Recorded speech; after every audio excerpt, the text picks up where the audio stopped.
बोलो जयकारा बोल मेरे श्री गुरु महाराज की जय। सभी गुरुमुख प्रेमियों से सप्रेम जय सच्चिदानंद। महापुरुषों की वाणी धुर की वाणी होती है। महापुरुषों के वचन धुर दरगाही वचन होते हैं कि अक्सर हम सुनते हैं, कोशिश समझने की भी करते हैं कि महापुरुष हमारे लिए सरल सरल वचन फरमाकर हमें समझाना चाहते हैं, हमें हमारे भीतर का रास्ता बताते हैं, हमें अपने भीतर पहुंचाना चाहते हैं कि वो सत्य क्या है जो कि हम बड़ी देर से समझते हैं। महापुरुषों की वाणी की अंतर ज्योत निरंतर वाणी साचे साहेब शिव लेव लाई कि हर एक की आंखों के पीछे ज्योत जल रही है, मस्तक पर ज्योत जल रही है। निरंतर वाणी यानी उसी ज्योत से मीठी मीठी और सुरीली वाणी यानी आवाज भी हो रही है। जो उस ज्योत के दर्शन करते हैं, उस वाणी आवाज और शब्द को जो पकड़ते हैं, साचे साहेब शिव लिव लाई, उनका दुनिया से मोह निकल जाता है और परमात्मा से मोह और प्यार पैदा हो जाता है। ये वाणी बाहर नहीं, हर एक मनुष्य के अंदर है और हो रही है। कोई बड़ा है, छोटा है, अमीर है, गरीब है, ये कोई सवाल नहीं है। जो भी भाग्यशाली गुरुमुख सेवक बनकर अपनी सुरती को बाहर से समेटकर अंदर मस्तक पर एकाग्र करता है, नित्य प्रति भजन सुमरन का अभ्यास करता है, वो अपने अंदर उस सतगुरु की वाणी जो कि धुर की वाणी है, सच्ची वाणी है, उसको सुनना शुरू कर देता है, उसको सुनना प्रारंभ कर देता है, शुरुआत हो जाती है।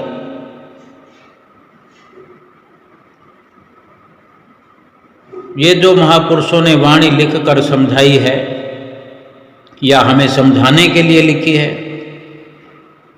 ये वाणी हमारा जरिया या माध्यम है और वो वाणी हमारा ध्येय और लक्ष्य है। ये वाणी भी हमें प्यारी लगती है क्योंकि इस वाणी के पढ़ने से हमें उस वाणी का पता चलता है। जो वाणी वहाँ हमें भीतर जाने पर, मस्तक पर ध्यान लगाने पर सुनाई देती है, उसका कुछ अलग इशारा हो सकता है, उसका कुछ अलग धुनकार, उसकी आवाज़ का समझना समझाना कुछ अलग हो सकता है। और ये जो महापुरुषों ने यहाँ वाणी फरमाई है, लिखकर समझाई है हमें,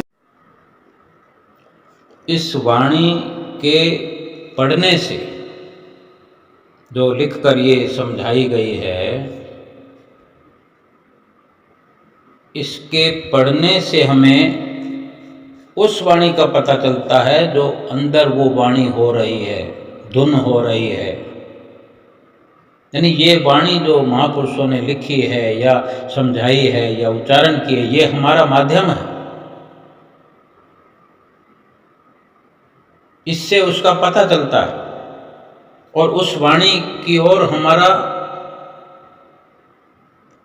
ध्यान पहुंचता है, ख्याल उससे जुड़ता है।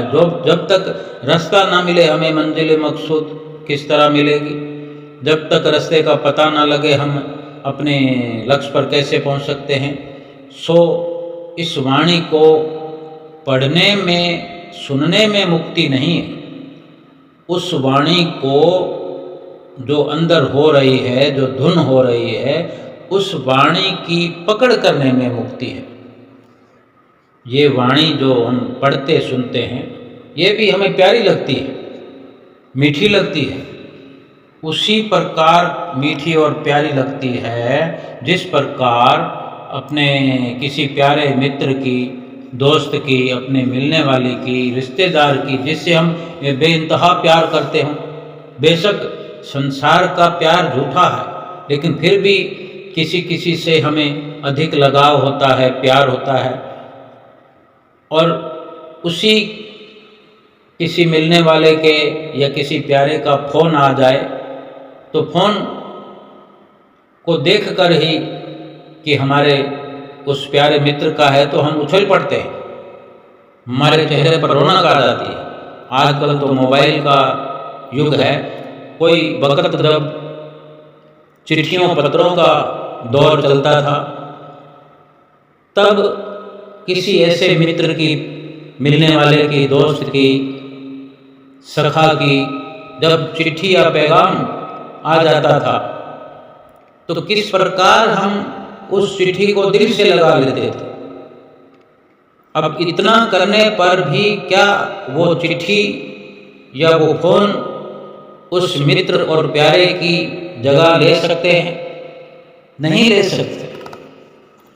उस प्यारे से, उस मिलने वाले से वो चिट्ठी या वो फोन मेल जोल बढ़ा सकते हैं, प्यार बढ़ा सकते हैं, लेकिन उसका रूप नहीं ले सकते, उसकी जगह नहीं ले सकते, उसकी कमी पूरी नहीं कर सकते। ऐसे ही जो चिट्ठी कुछ और है, प्यार कोई और है और वो प्यारा कोई और है। ऐसे ही जो महापुरुषों ने वाणियाँ लिखी हैं, महापुरुषों ने वाणियाँ उच्चारण की हैं, हमारे अंदर प्यार बढ़ाना उस मालिक से, उस प्यार बढ़ाने का जरिया, माध्यम है। वाणी को पढ़ने से हमारे अंदर मालिक से मिलने का शौक पैदा होता है, उससे मिलने के तरीके का पता लगता है, युक्ति का पता लगता है। लेकिन वो जो वाणी है वो तो 24 घंटे हमारे अंदर मस्तक पर दस्तक दे रही है, धुन सुना रही है। इस प्रकार ये वाणी भी हमें प्यारी लगती है, ये वाणी हमें अच्छी लगती है, लजीज लगती है। लेकिन ये वाणी और है और वो धुन, वो वाणी, वो कुछ और है, वो असल है। और ये असल तक पहुंचाने का एक जरिया है, एक माध्यम है। इसलिए उस वाणी तक पहुंचना, जो भीतर धुन हो रही है, जरूरी है, वहाँ पहुंचने की ज़रूरत है।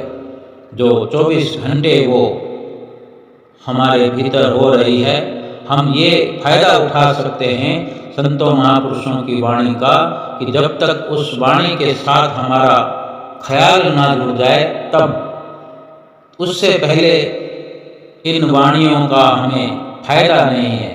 सो हम प्रयास करें, मेहनत करें, तो महापुरुषों की वाणियों का हमें ज्यों का त्यों लाभ होगा। महापुरुष फरमाते हैं कि सहजे भक्ति करावणिया, जो इस वाणी को पढ़कर अंदर की वाणी को सुनना शुरू कर देते हैं, अपने आप मालिक की भक्ति के साथ प्यार हो जाता है, मालिक से प्यार बढ़ जाता है, मालिक का ध्यान आने लग जाता है, मालिक के लिए अपने भीतर एक तड़प जग जाती है, मालिक से मिलाप करने की जल्दी लग जाती है। और एक और विचार हमारे अंदर पैदा होता है। महापुरुष फरमाते हैं कि तन मन खोजे, यानी तन में से मन की खोज करनी है। सो फिर हमें विचार आता है कि अब तन में से मन की खोज कैसे करें। तन में से और बहुत खोजने का इशारा करते हैं। बहुत कुछ इस तन में, इस शरीर में परम पिता परमेश्वर ने रखा हुआ है, इसके अंदर रख कर भेजा है हमें। और कुछ विचार भी आता है कि शरीर को, इस तन को डॉक्टर तो बड़े अच्छे से चीर फाड़ करके जब मरे हुए शरीर को तो बेधड़क वो खोल कर देखते हैं। इधर मृत्यु होती है और थोड़ी देर में ही ताज़ा ताज़ा चीर फाड़ कर देख लेते हैं। उन्हें कभी कुछ इसमें से नहीं प्राप्त हुआ। तो महापुरुष ये क्या इशारा करते हैं कि तन में से मन की खोज करनी है। महापुरुष फरमाते हैं कि शरीर को केवल हाड़ मांस का पुतला नहीं समझना, ये कोई केवल मिट्टी का पुतला ही नहीं है। इसमें परमात्मा ने बहुत कुछ भर के रखा हुआ है। फरमाते हैं गुरु नानक देव महाराज जी, इस काया अंदर वस्तु असंख्या, गुरुमुख साच मिले तावेखा। कि इस अपने शरीर को हड्डियों और चमड़े का ढांचा न समझो। इस शरीर के अंदर असंख्य वस्तुएं हैं, अनेक भंडार रखे हुए हैं। कोई गुरुमुख साच मिलेता वेखा, कि कोई सतगुरु का रूप मिल जाए, कोई प्रभु का प्यारा मिल जाए, कोई परिपूर्ण संत मिल जाए तो वो हमें तरीका बताए, वो कोई युक्ति बताए तो मैं देखूं किस प्रकार तन के अंदर जाकर खोज करनी है, तन के अंदर जाकर मन को खोजना है, तन के अंदर जाकर वो असंख्य वस्तुएं, और असंख्य ही वस्तुएं क्या, एक एक वस्तु के भंडार भरे पड़े। अभी दुनिया में हम देखते हैं कि जैसे भंडार होता है, कारखाना होता है, एक कारखाने में एक ही वस्तु की बनावट होती है। तो उस कारखाने में जितने लोग लगे हुए हैं, वर्कर लगे हुए हैं, मजदूर लगे हुए हैं, एक ही वस्तु का निर्माण कर रहे हैं। कोई और फैक्ट्री है तो उसमें किसी और वस्तु का निर्माण हो रहा है। यानी इस शरीर के अंदर कई कारखाने हैं, गोदाम हैं, भंडार हैं। असंख्य वस्तुओं को स्टोर करने के लिए तो भंडारों की जरूरत पड़ेगी, तभी उन्हें रखा जाएगा। इतनी जबरदस्त व्यवस्था परम पिता परमेश्वर ने इस शरीर के अंदर की है। और हम शरीर को क्या समझ रहे हैं, यूं ही शरीर को गवाए जा रहे हैं, बस खाया पिया सोया, उठते बैठते गप्पे मारते हुए हम अपना समय खर्च किए जा रहे हैं और ऐसे एक दिन इस दुनिया से चले जाते हैं। संत महापुरुष तरीका बताते हैं तो तहकीकात इसी शरीर में की जा सकती है। जो कुछ रखा होता है, जो भंडार इसमें है, उन सबको पाया जा सकता है, प्राप्त किया जा सकता है, देखा जा सकता है। और तो और गुरु नानक देव महाराज जी फरमाते हैं कि जिस परमात्मा ने असंख्य वस्तुएं इस शरीर में रखी हुई हैं, वो परमात्मा स्वयं इस शरीर के अंदर बैठा हुआ है, हमें पता ही नहीं। आगे फरमाते हैं कि 9 दरवाजे 10वें मुक्ता, अनहद शब्द बजावणिया। अब विचार करना है कि खोज करें तो शरीर के कौन से हिस्से में जाकर खोज करें, शरीर के अंदर किस तरह जाकर परमात्मा की खोज करें। तो महापुरुष बड़े जो विचारवान होते हैं वे समझाते हैं कि ये बड़े ही विचार की बात है, विचार करने की बात है। तो तरीका भी बताते हैं कि हमारा जो शरीर है, हमारे शरीर के दो भाग हैं। जो हमारा शरीर जिसको हम ठीक से जानते हैं, आजकल तो ये सिलसिला चलता है कि ना जाने कितनी सेल्फियां हम लेते हैं, कितने फ़ोटो खिंचवाते हैं। कहीं भी जाते हैं तो पहले फ़ोटोएं खिंचवाने का सिलसिला शुरू हो जाता है। जितना हम अपने शरीर को देखते हैं, इसमें दो हिस्सों में महापुरुषों ने इशारा किया है को बांट लिया जाए। आँखों के नीचे पैरों तक एक भाग समझें और आँखों से लेकर आँखों के ऊपर से जहाँ मस्तक पर बिंदी लगती है वहाँ से लेकर ऊपर का सिर का जो पूरा हिस्सा है, ये दूसरा भाग है। अब आँखों के नीचे जो हिस्सा है, धड़ है पूरा, इसमें मन अपनी जो उसका ठिकाना है वहाँ से उतरकर जो 10वें द्वार में रहते हुए, ऊपर के हिस्से में रहते हुए नीचे की ओर उतर कर आकर बैठा हुआ है। ये मन, हमारा ख्याल, हमारी सूरत। और जब तक इस मन का झुकाव नीचे की ओर रहेगा तो अपने असली घर के द्वार पर हम नहीं पहुंच सकते। और घर के उस द्वार के खुले बिना हम अपने घर में घुस नहीं सकते। जो वचन फरमाए कि 9 दरवाजे 10वें मुक्ता, कि जब तक आँखों के नीचे बैठे हैं तो हम अपने असली घर पहुंच ही नहीं सकेंगे। अगर हमें अपने घर पहुंचना है, अंदर परमात्मा की खोज करनी है, परमात्मा से मिलना है, जो परमात्मा ने हमारे अंदर व्यवस्था करी है वो सब नज़ारा देखना है, यानी शब्द का जो दूसरा हिस्सा है कि 9 दरवाजे, दूसरा हिस्सा है 10वें मुक्त का। ये 10वें द्वार का, ये अपने असली घर का, उस गेट का जिक्र है। तो हमें अगर अपने घर पहुंचना है तो हमें चाहिए कि अपने ख्याल को, अपने ध्यान को, मन को एकाग्र करके आँखों के ऊपर उस 10वें द्वार पर एकाग्र करें।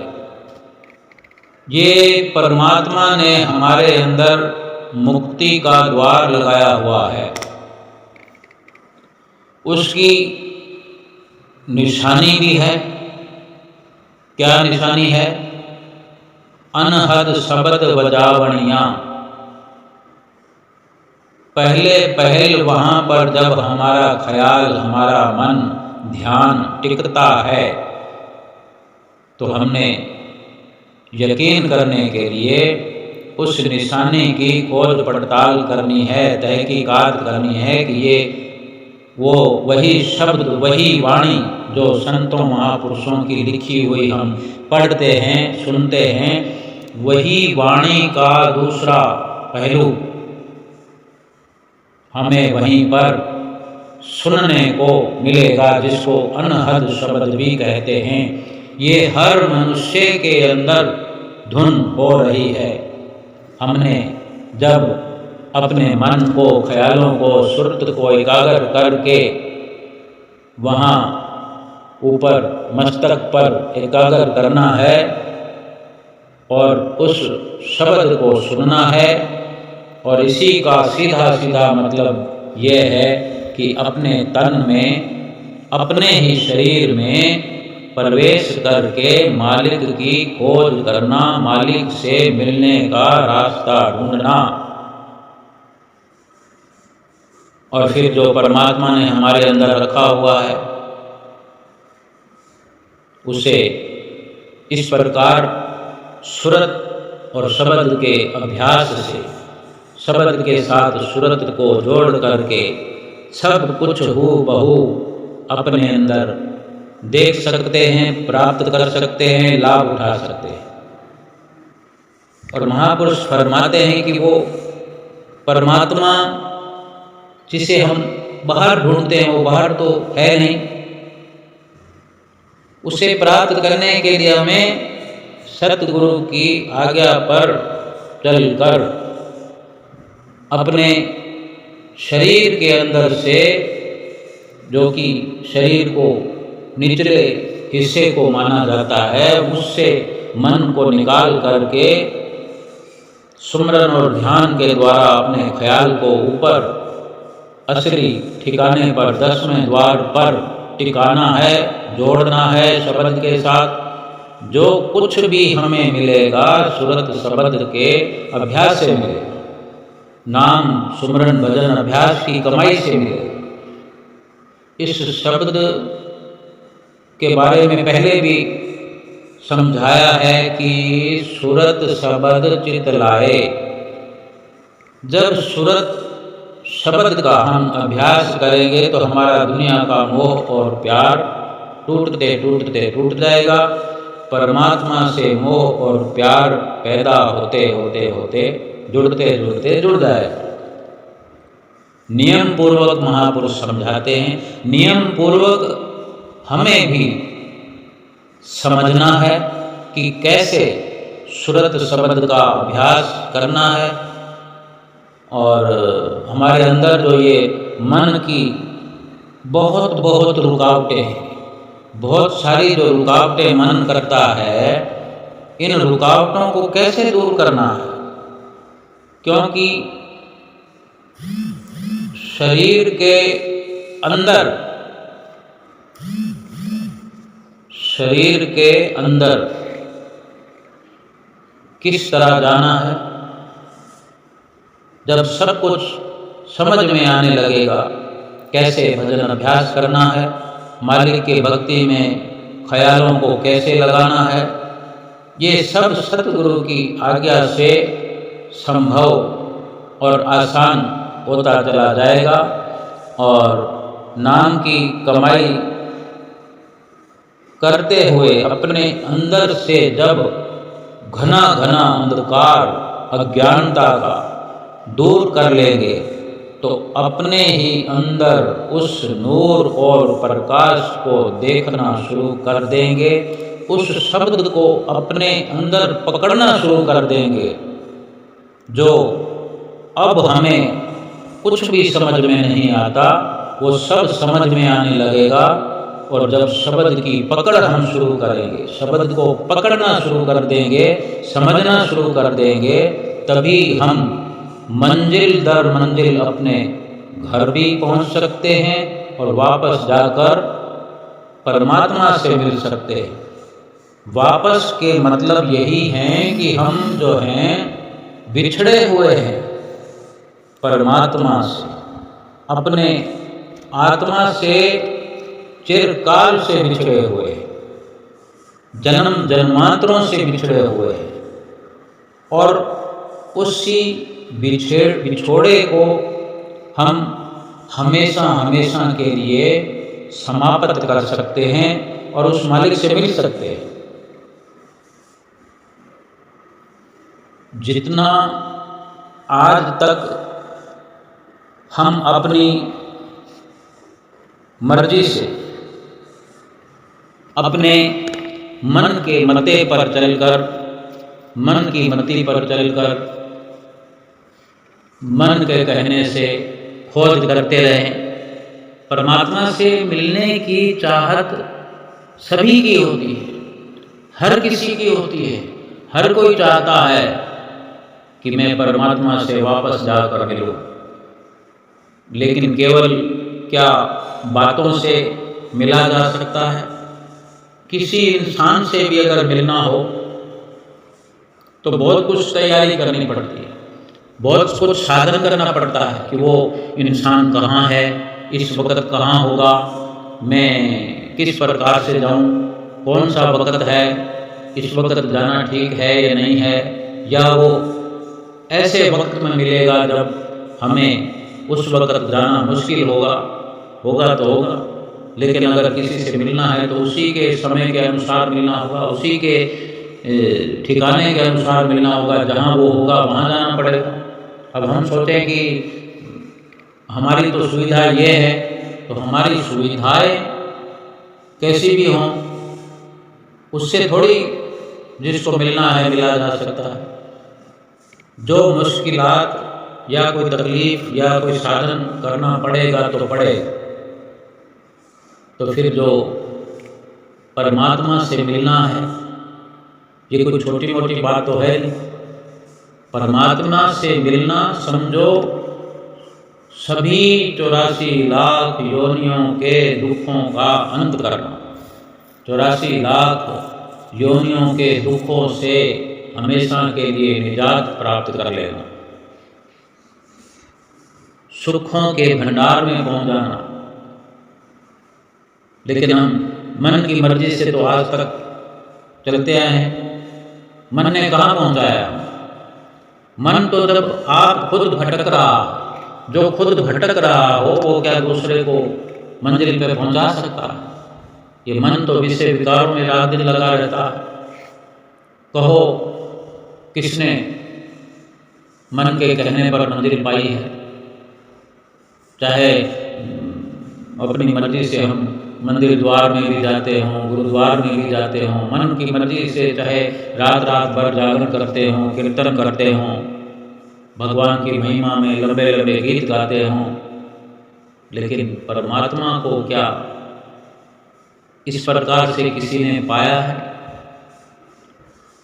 जिसने भी पाया है परमात्मा को सुमरन से पाया है, सुरत शब्द के अभ्यास से पाया है, अपने भीतर पाया है, क्योंकि वो परमात्मा भीतर विराजमान होकर बैठा हुआ है और भीतर का पता ठिकाना उस परमात्मा ने संतों के हाथ में, संतों के पास उसने अपना एड्रेस दिया हुआ है, ठिकाना दिया हुआ है, और उन्हीं के पास जाकर हमको परमात्मा से मिलने का ठिकाना और उस ठिकाने पर पहुंचने की युक्ति, वो तरकीब सीखनी पड़ेगी, पूछनी पड़ेगी, जो अब तक मन मत्ती से हम करते आए। मन मत्ती से चलकर और भी गहरी खाई में हम पहुंच गए हैं, गहरे दुखों में पहुंच गए हैं। इससे बड़ा अफसोस या दुख क्या हो सकता है कि 84 लाख योनियों में तो दुख पाए सो पाए, लेकिन इस मनुष्य जीवन में भी दुख पाने की हद हो गई है। दुख पाने की एक लंबी लिस्ट हमारे पास रखी हुई है कि हमें कितना कितना दुख रोज का रोज मिल रहा है, मिलता रहा है और मिलता ही रहेगा, क्योंकि मन की संगत के कारण ही दुख मिल रहा है, क्योंकि मन की खोज तो दुखों वाली है। मन खाने पीने के स्वाद में लगा हुआ है, मन पहनने के स्वाद में लगा हुआ है, मन ये झूठे फूठे नज़ारे देखने के स्वाद में लगा हुआ है। मन ऊपर की ओर जहाँ प्रभु का वास है, जहाँ प्रभु के नज़ारे हैं, जो प्रभु से मिलने की जो सारी व्यवस्था है, वहाँ जाना ही नहीं चाहता। और जीव अपने आप ये ऐसा संभव न कर पाया है, न कर सकेगा।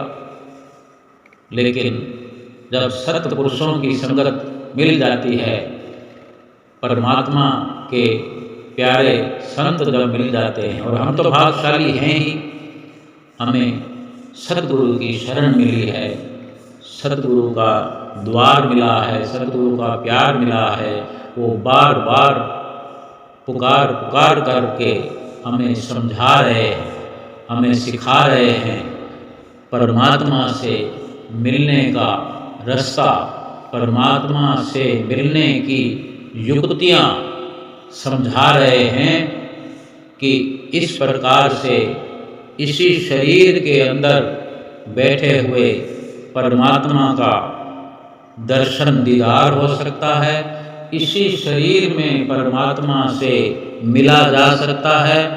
84 लाख योनियों का छुटकारा इसी शरीर में भजन अभ्यास करके, सुरत शब्द का मेल करके, शब्द और शब्द के साथ श्रुति को जोड़ करके भजन अभ्यास करने से परमात्मा का दीदार भी होगा। परमात्मा ने जो नज़ारे हमारे इस शरीर के अंदर रखे हुए हैं वो सब हम देखकर, सुनकर अपने इस जीवन को सफल कर सकते हैं, लोक परलोक सुहेला कर सकते हैं।